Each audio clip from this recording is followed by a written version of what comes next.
we go. Okay, thank you guys so much for hopping on. Danielle and I are so excited to have you.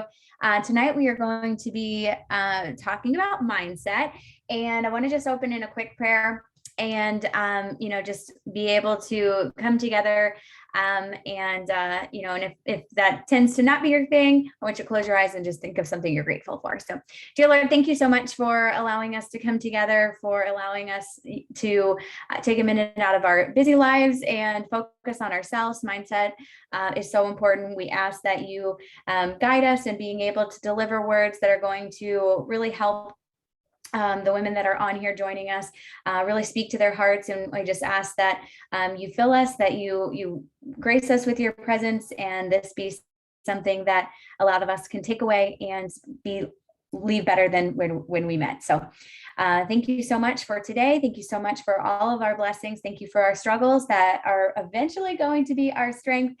And thank you so much for allowing us to join together in Jesus' name. Amen. So I also like to share, praying is super uncomfortable for me. I still stutter over my words, but with anything, the more that you practice, the better you get. So it's like so far out of Danielle and I's comfort zone, but we make ourselves do it. Anyway, so, okay. So our best hacks to upgrade your mindset. So for those of you that are not coaches, we do this every team call. We celebrate and recognize all of our people that are just crushing it with helping people. So you can see that it's life changers. And this means that they have helped people. So people that have added to their teams, and that's either preferred customers or coaches: Nina, Melissa, Nicole, Alyssa, Dakota, Danielle, myself, and Brooklyn have all added one person to our team for the month. And then Success Club. So basically, if you buy a challenge pack, which is, for example, like Shakeology and Beachbody On Demand, that gives you 2 Success Club points. So myself, I have 8, and Nina and Danielle, we have 6. And then also people that have changed lives: Alyssa, Dakota, Amber, Brooklyn, Corey, Elizabeth, Jody, Laura, Michael, Nicole, and Alyssa. So congratulations to everyone for helping to change lives. If anybody has not tried the Fire and Flow sample workout, it is out. Reach out to your coach. We'll send you the link. And I encourage you to try it tomorrow, because it launches tomorrow for preferred customers and coaches.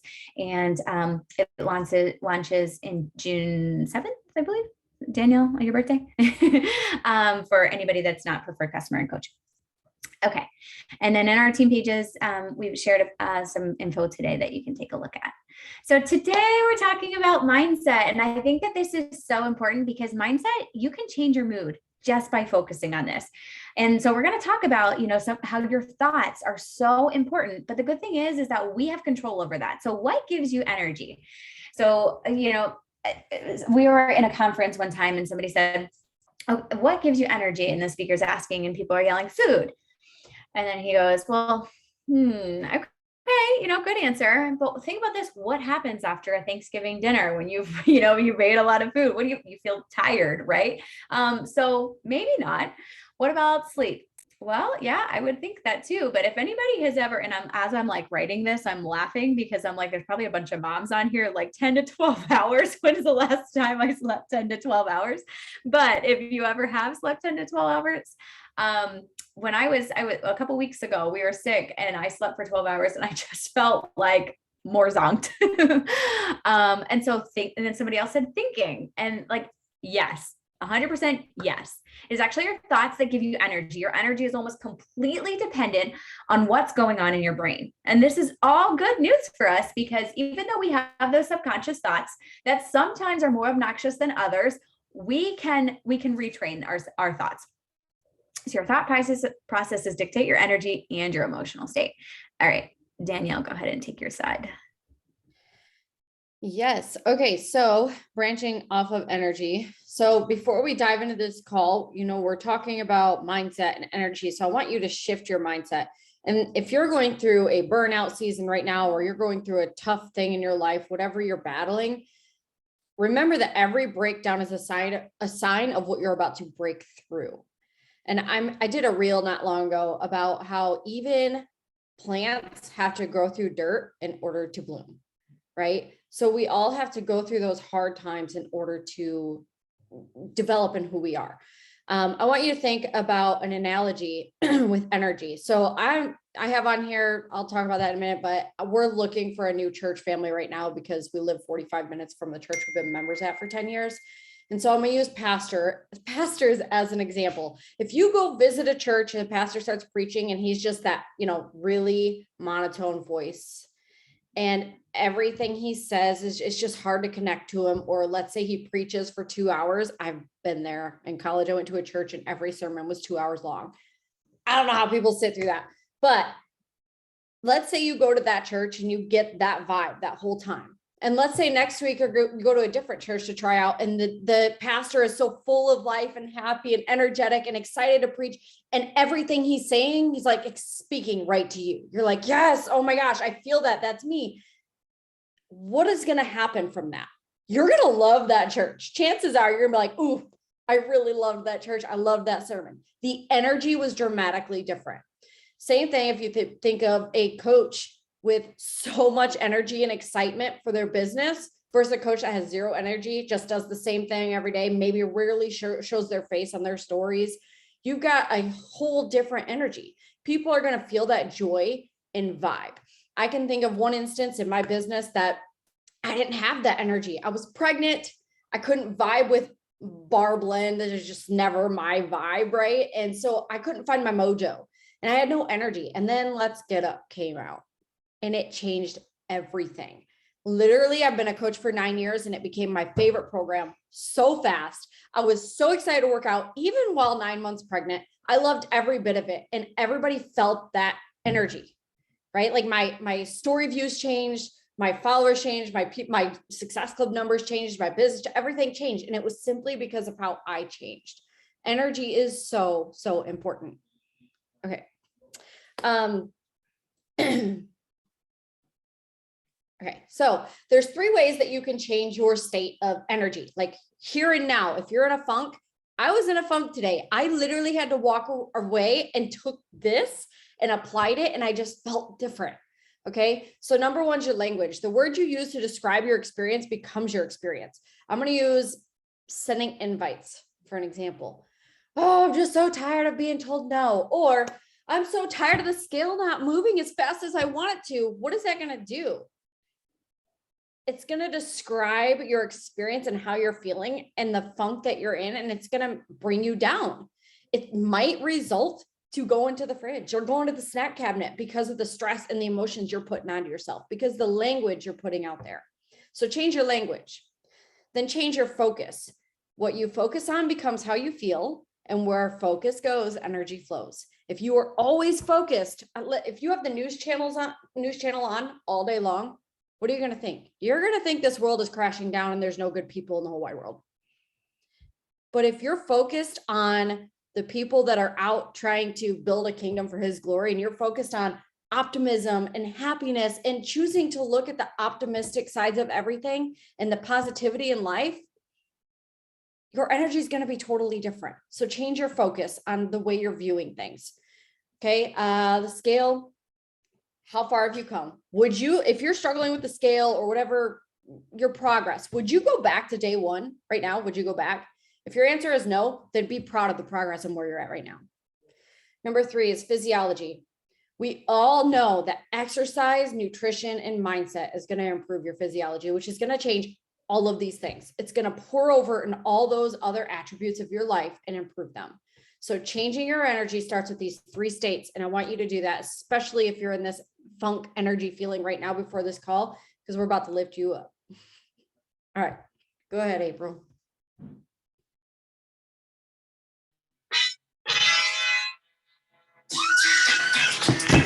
You're up to dance with me.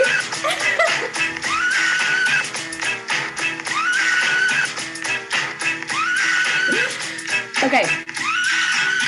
My secret to energy is finding a song you love. And if there is something that is stressing you out, okay, let me use the laundry because I love laundry. It's like the bane of my existence. Like, also, side note, I just realized it's, bane, not vain, right? bane is the actual word. I don't know. I think I've been using the wrong phrase for 30 some years. But anyways, so laundry, absolutely hate it. It's something that's going to be there every single day, April. So if you're just going to sit there and be mad at the laundry, guess what? You're going to be mad at the world for the next 70, whatever. Well, I would be very old, but you know, I'm a healthy person, so maybe I'll live forever.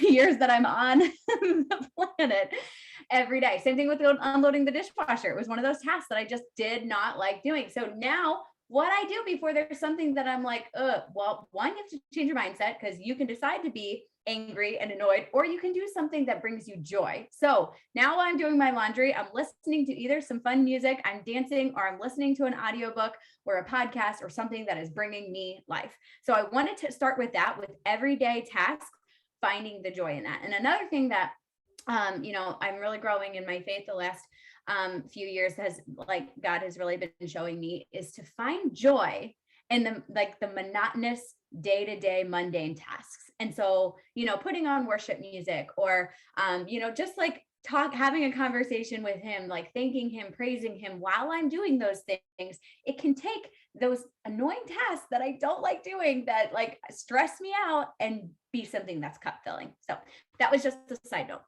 And I wanted to play some jump around. So anyways, okay. So I have 5 questions I'm going to go over for you to start asking yourself. And the question number 1, I think, is maybe one of the most important ones. And this is something that I'm going to challenge you to write on a sticky note. And if you don't have a Post-it note, grab one, steal one, borrow one, whatever you need to do, and put it somewhere where you're going to see it every day. Whether you put it on the outside of your shower, door, or you put it on your bathroom mirror. And you can be crazy. And like, if there's somebody else in your house, like, what is this? Ignore them, because it's going to make you a better person and they're going to be happier about it. So your first question is, ask yourself, what am I excited about today? And I think that this is so important, because think about this. When you first wake up in the morning, you're thinking, what do I have to do? What's on my agenda? What am I worried about today? Right? Like our brain, and you may have heard this before, but our primal brain is literally designed to look out for danger, to keep us safe. It's looking for things that could hurt us, in the primitive states, before we have all the luxuries of today, kill us, devour us, whatever. We're not programmed to look for things that excite us. Our brain is there to keep us alive. So don't lose the fact that you can be excited to do the thing that gives you stress. So, you might think, oh my gosh, I have this, and this to do. So for me today, I've got, the electrician's coming, the painter's coming. I've got to prep for team call tonight. I have ballet. I have speech and occupational therapy. I've got all of these things for the kids today. Like, how am I going to get this all done? I woke up stressing about that. And then I thought, what am I excited about today?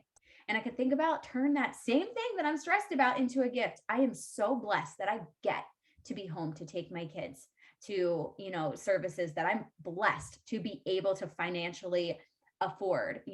I'm blessed to be able to say yes to Adley for ballet, where I asked for my parents for gymnastics my whole life. And it was like, no, go play in the backyard. We can't afford it, and nothing bad about it. My parents did a great job with what they had, but I'm able to do that. I'm blessed to do that. I'm blessed to be able to be here tonight with you and to lead a call, that this is my happy place, like speaking to people and exciting people and inspiring people. That brings me joy. So you see, the very things that I'm stressed about can be things that I'm grateful for. That can be a gift. And so I encourage you to put that Post-it note and focus on asking yourself, what am I excited about today? And putting that into your morning routine. So as you're brushing your teeth, something you do every day, I hope, and ask yourself, what am I excited about today? So a wise man once said, ask yourself better questions and you'll get better answers. And I love that so much. Question number 2 is, how is this a gift? So this is also important too. It's kind of along the lines of our struggles, be thankful for your struggles, even though it's really hard to, do that. But the Bible always tells us, to do that. When we're stuck in a problem, we have fear and anxiety or negative emotions. Our brains are literally incapable of finding a solution, because all we're focusing on is that negativity and the anxiety and the worry and the heaviness on our chest. But ask yourself, how could this be a gift? That question can change despair and hopelessness to hope. And so for example, a loss of a loved one, a health diagnosis, a missed goal, how can this be a gift? And I'm not going to sit there and say, you're not allowed to mourn, or you're not allowed to grieve, or you're not allowed to be sad and have all of these emotions. But it's also important to say, okay, I know that, this is something that's really heavy, but where is my silver lining? And so, I look back and I've thought of so many things where I just didn't know how I would make it through. And now those struggles are my strengths. And that has helped me to become and molded me into the woman I am today. And I'm able to best help, encourage, and motivate and coach other people because of that. And so a lot of times, it's so hard to, while you're going through things, like, be thankful for it. But I know as you grow as a human, you're going to be able to find that. And even if you're still having those emotions and you're still questioning it, there's still ways to find that silver lining. And I think that is really just true growth when you're able to do that. Okay. So question number 3 is, what's the worst that can happen? Our brain is always like, oh my gosh, what if I fail? What if I do this? What if I do that? Right? You're always like, I can't do this. I can't host this podcast because of this. I can't become a coach because of this. And then you're going to ask yourself, what's the worst that can happen? And then you're going to backtrack. So you're literally going to picture the worst case scenario in your brain. And then you're going to be able to tell yourself it'll be okay. So fear comes from the unknown, or the abyss of possibilities of what could happen. And we are really, really, really great at going through of all the possibilities of what could happen, the worst case scenario. I don't know, sometimes Adley will complain that her eyes hurt or her eyes burn or something. And in my mind, I'm like, oh my gosh, is this a brain tumor? I just think the worst. I just have that habit of instantly being like, oh my gosh. And so I have to also kind of reel in, my anxiety and my fear. But I remember vividly asking myself this question: what's the worst that could happen, before I joined as a coach? So I've been a coach.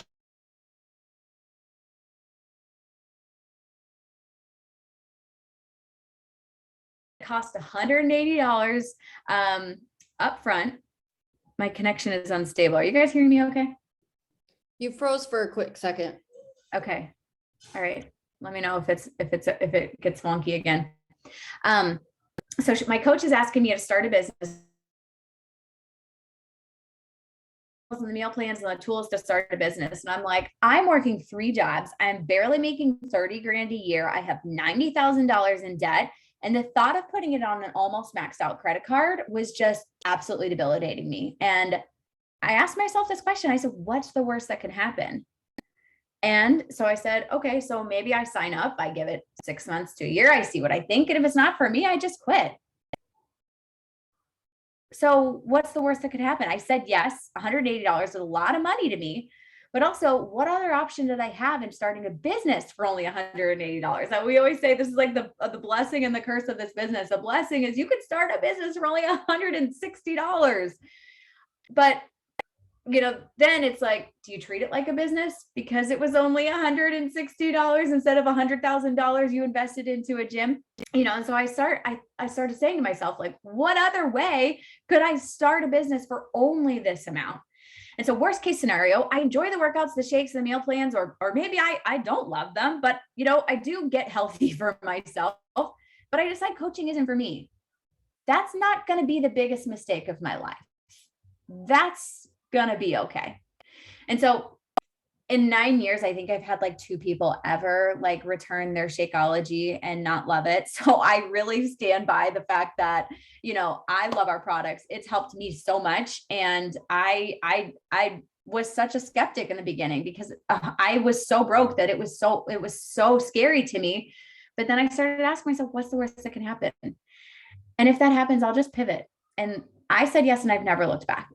Coaching has single-handedly changed my life in so many different ways. And I am the person I am today because of coaching. It has helped me and walked me through so much of my life to get me to where I am today. So question number 4, what if I succeed? What if it all worked out? What if I crush it? What would life look like? When you start to think of it in this way and you flip that question, you start asking these other questions, you can start dreaming bigger. What would I get to experience with my children? Like I said, I'm able to pay for ballet, for, extra, therapy and things like that for my girls. What would my marriage look like if we had, we were able to, stop working 65 hours a week, both of us, and have date night and take trips and do these things? What kind of legacy could I leave? How could I give back to the world if I was wildly successful beyond my dreams and I was able to give back the same amount of money that I used to make before this? Like, these are these big goals that I have. This is the $1 million question. If you had all the money in the world and all the time in the world, what would your life look like? There's endless possibilities, and it allows you to dream bigger, because a lot of times when we dream, we're like, yeah, that'd be great. But, we don't allow ourselves to truly dream big, crazy, hairy, scary, audacious goals. And I think it's just really important to let yourself dream and to schedule in time to let yourself dream, because then you start believing in yourself. And instead of focusing all the things that you can't do or you haven't done or you haven't accomplished, you focus on those things. And I was listening to a podcast the other day. I'll share it in our Life by Design. You literally can change so much by by your thoughts. Your thoughts change so much. And so if you stop focusing on all that you're not and all that you haven't accomplished, and you start visualizing your dream life and the things that and crave, life just starts looking a little different. Okay, question 5, and this also is not actually a question. It always gets done. How many times have you found yourself stressing over something and you're like, oh my gosh, I have this, and this too. It's never going to get done. Da, da, da. But guess what? You've always got it done. So think about this. You're going on a trip and you're like, oh my gosh, I have so much stuff to do. I have to do this, I have to do this, I have to do this. But have you ever gone on a trip without a suitcase? No, it always gets done. It always gets packed. I also think about it before our wedding. There's 1,000,001 things, and you're trying your list, have list, and then you're like, oh my gosh, and then it's perfect. And even if little things happen, it doesn't even matter. You don't remember them because the day was perfect. So there might be some tiny details that you don't get done. If you're having people over and you don't have the plates that you wanted for appetizers or something little that nobody else will care about. It was just you trying to be a perfectionist, but it's always going to get done. So and I also love this. You have 100% success rate of surviving your bad days. You've always made it. I want you to think about the darkest time of your life. The darkest time of your life, and you made it through. For me, I vividly remember being, for those of you that don't know a little about my story, is I had stayed in emotionally abusive relationships for far too long, had zero self-confidence, which led to eating disorders. So 6+ years on and off eating disorders. And I remember vividly being home from college in my childhood home, in my bedroom, and making myself throw up, and literally just crying, why am I doing this to myself? And so conflicted because I had no self-confidence and I was miserable in my skin. And I thought that I had control over this one thing, but I didn't want to be in that place. And that's probably the darkest moment. And then I think about that, and now I'm able to use that and motivate and inspire people and encourage them to learn to love themselves. Because when you are, obviously if you have an eating disorder, it's because you have zero self-confidence, because you wouldn't do things like that to yourself, or addiction or stuff like that. You wouldn't do stuff to yourself purposely if you loved yourself, if you felt you had value. And so my goal now is to take that feeling where I had zero self-confidence and bless other people with it. And that is my message. I'm always saying you are enough, things like that. I'm really trying to focus on reminding people that you are worthy of love.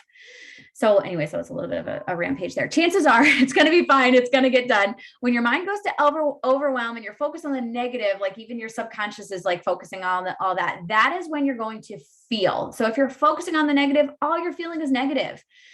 So do you want to go through the days leading up to your trip, your event, your wedding, whatever it is, feeling anxious, overwhelmed, or a hot mess? It always gets done.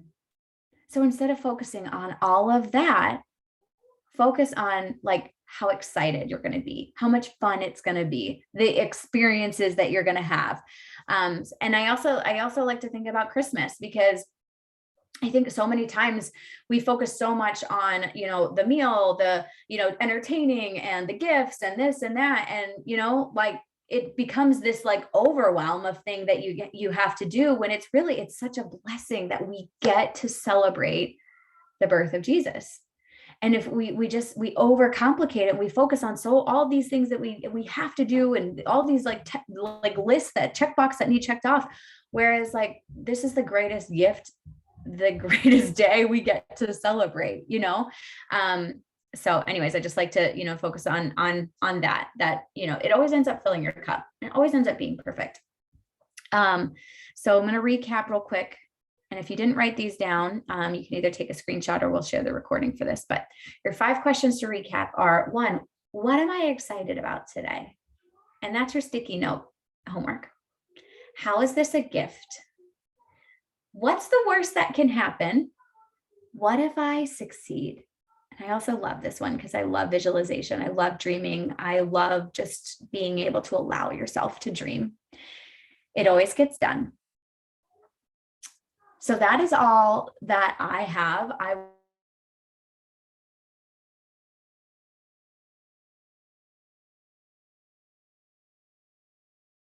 Your subconscious has these negative thoughts, but knowing that you can just be like, like I've said before, I have a mean girl and I've named her Brenda. When she comes up and I'm like, Brenda, bye. Like, no, this is not the time or the place for you, Brenda. So telling you are not going to always like get rid of Brenda. Like, she still exists in my brain after 9 years of doing the work, but you can tell her when she's not needed and being a liar. So, Danielle, do you have anything else to add? I do not. I'd also like to ask for you guys to just reach out to us with any prayer requests or anything like that you have. But I want you to like put this on repeat, that I have control over my thoughts and feelings, because there's just so much power in that. And, today Danielle and I were on like a 2-hour mindset call. And if I'm being honest, I'm like, I'm hosting a call on mindset tonight and I need a shift. Well, I did a 2-hour call, and then I did another couple podcasts, to help prep for this. And I'm like, my cup is so full. I can't wait to get off here, squeeze my babies, be thankful, like that all of the things that I have to, just thank you, Jesus, for. And instead of being so stressed in the middle of kitchen renovation and my house being chaos and all this stuff that I've been so hyper focused on, I'm focusing on the gifts that I have. I'm focusing on, what I'm excited for. And your excitement can be something so small as taking a walk with my kids. And I think that we need to really just, like I said, finding joy in those little mundane tasks. So, does anybody have any questions or anything for us, or anything before we hop off? Trying to